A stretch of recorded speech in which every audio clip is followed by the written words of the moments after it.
It's amazing. Restore the Snyderverse hashtag trended beyond DC fandom these past 2 days. Not only that, Zack Snyder's Justice League will be available on Blu-ray. In fact, Zack put out this message. In 6 days, you get a chance to hold in your hands this thing that is so much more than a movie. It's an impossible miracle that all of you carefully willed into existence. A thing I happily tore out my heart to give you, and now it's yours. So if you still haven't had a chance to pre-order or order Zack Snyder's Justice League Blu-ray, go down to my pinned comment down below to get yourself a copy. Hey, welcome back to the Ping Pong Flix. My name is Chris Wong. First, we're going to talk about a possible Deathstroke HBO Max series. Then James Gunn kind of talks about the Suicide Squad 2 and the Suicide Squad 3, Aquaman 2 and the Lost Kingdom. And then we talk about the Flash movie and how it could possibly lead up to a new Justice League movie. Alright, let's talk about a possible Deathstroke HBO Max series. Now, it's no secret that Joe Manganiello wants to make a HBO Max Deathstroke series or a Deathstroke movie of some type. At one point in time, Joe Manganiello was going to work with Ray director Gareth Evans to make a Deathstroke movie. That fell through. He was also going to be Deathstroke versus Ben Affleck's Batman in Ben Affleck's Batman's own movie. That unfortunately fell through. So the last time we got to see Deathstroke was in Zack Snyder's Justice League, and I feel like that could have been a tease for more with Joe Manganiello. In fact, if you remember, he talked about a possible future role as Deathstroke. Speaking on the Happy Sad Confused podcast, when asked if he agreed that Zack Snyder's Justice League would stir interest for potential further Snyderverse projects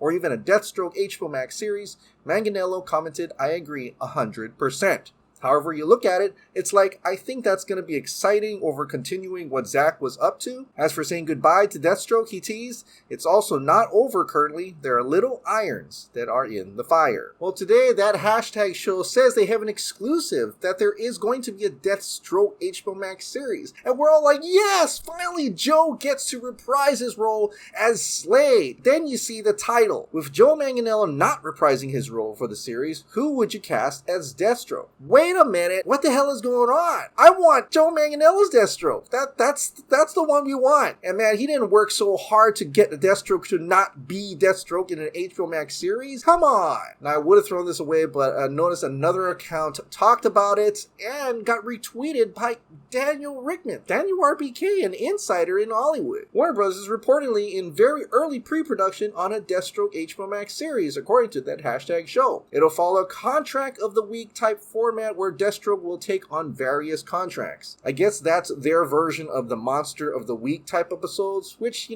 is kind of cool, not gonna lie. But still yet, I don't think this is anywhere Joe Manganiello's story. So maybe this is not Joe Manganiello's Deathstroke, but actually maybe a spin-off of Titan's Deathstroke. In any case, this is rumors for now, but there has been insiders talking about that there's going to be more series, or there are series that are in early development for HBO Max that we have not even heard of yet. And a Deathstroke, maybe not the Deathstroke that we want, may possibly be one of those projects that is in early development. Alright, let's talk about the Suicide Squad. Now, James Gunn had talked about how the future Suicide Squads could possibly have a lot of different characters that will be in it. And one of them he showed was Deathstroke. And so I'm still thinking that Joe Manganiello could possibly show up in there. Maybe that's one of his little irons in the fire he was talking about. But when someone asked if James Gunn would be directing the Suicide Squad 2, interestingly, he had this to say. In a way, the Peacemaker show is the Suicide Squad 2, but I'm open to the Suicide Squad 3. Give Peace an effing chance. So he's actively trying to promote that Peacemaker HBO Max series that's coming out. Still not hyped about it. Maybe I have to see a trailer. This is one of those characters I wish kind of actually just died in the last Suicide Squad. And that would have been a perfect end for him. But regardless, it is coming out, and the Peacemaker to James Gunn is the Suicide Squad 2, which makes sense because it is a sequel to the movie. But that also says that he is open to doing the Suicide Squad 3. That may be one of the projects he has on the table that he's currently thinking of making after he comes back from Guardians of the Galaxy 3. And here I'm just hoping that the Suicide Squad 3 would have like a reunion of Will Smith Deadshot meets Joe Manganiello's Deathstroke. That would be awesome. Alright, let's talk about Aquaman 2 and the Lost Kingdom. Now, James currently working on Aquaman the Lost Kingdom, but he has a horror movie that is coming out. It's called Malignant. And most of the interviews right now is about Malignant, but they can't help but ask him about Aquaman 2. That pulls in Malignant and even like Fast 7. That's a good question. It really is for me all about telling the story that I'm telling in that particular film. The story and the character. In the case of Malignant, it is a very windy story. Obviously, a lot of it is just me holding the cards in my hands and trying not to show it. And just trying to find degrees of how much we show and how much we don't show. And it's difficult because today's audiences are very savvy. They're very clever. They look at trailers, they look at posters, and they kind of put things together. So the key is, how do I stay ahead of audiences today that are so savvy, but at the same time, still come up with things that people quite haven't seen before? To me, one of the things I like to do is start with a story structure that's somewhat familiar, so it gives me a strong foundation to begin with. People can come and watch a film like Malignant and go, okay, I can kind of follow this because A, it's like a murder mystery, and it's also a detective thriller, and we've seen many of those. We kind of understand the structure of it. But within that, that's where I F things up. I pull that away and I start to take you on this labyrinthine journey. It's that aspect that makes it fun for me. And it's not just in my horror films. I tried to do that even in Fast and Furious 7 and to some degree in Aquaman 1, but definitely more so in Aquaman 2. There are more complexities in Aquaman 2 than in the first movie. And so, this is just stuff that I learned along the way, and it's what I find intriguing as a filmmaker. And I try to take everything that I've learned from each film and sort of carry them with me to my next movie. And him talking about the story of Aquaman 2, the complexity of it kind of reminds me of Yahya Abdul talking about Aquaman 2 and how there's a lot more depth in that story. It's certainly a heavier story than the first time around. And I'm just going to guess that since he's going to add a lot of horror elements in Aquaman 2, I think this is going to be a lot darker too. Alright, let's talk about the Flash movie. Now, the Flash movie is starting to become a ginormous movie. I mean, you've got the Flash, you've got two Batmans, you've got Supergirl, you possibly have Wonder Woman, possibly Superman, possibly Aquaman. There's all these rumors of all these characters that's showing up. It's almost like it's another Justice League again. And one of the most interesting finds for today is coming from DC Versal. They looked up the official IMDB page for The Flash, and they found a person in there in the stunts team that really intrigued us. Kenny Knight, stunt double, Harry Lennix. What?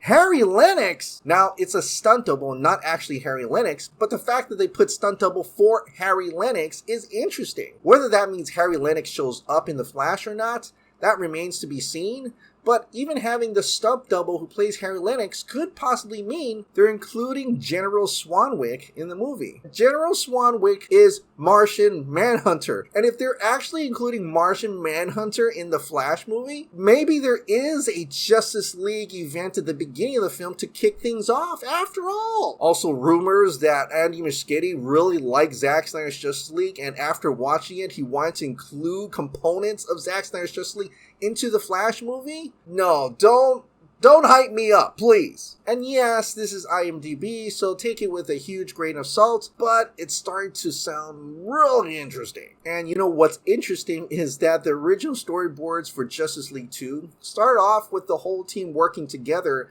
and doing something together, and then each hero goes off on their way. Almost sounds like they are kind of taking the original storyboards and running it through the Flash movie, at least the Justice League part of it. Alright, let's talk about how it could lead to a new Justice League movie. Now, someone caught a little bit something from the Hollywood Reporter that could have just kind of mentioned that the Flash would lead to a new Justice League movie. Buried in their report, THR notes that DC is plotting its films and shows to share the same universe, and that their key to getting this across to audiences will be in the Flash movie.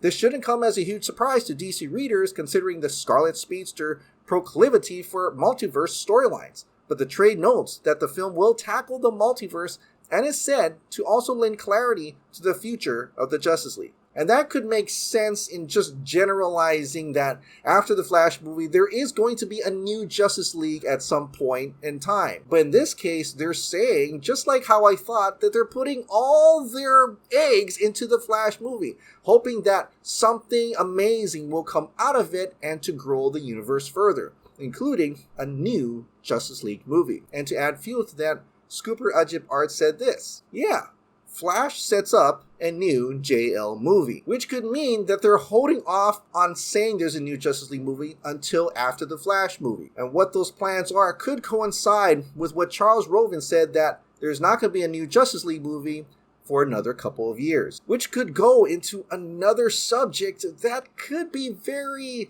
touchy when we discuss about it. And that is Warner Brothers owned that old storyboard that Zack Snyder, Jeff Johns, and Jim Lee worked on. So what if they are going to adapt those storyboards that they owned to their own Justice League 2 and 3? What do you guys think about that? And comment down below.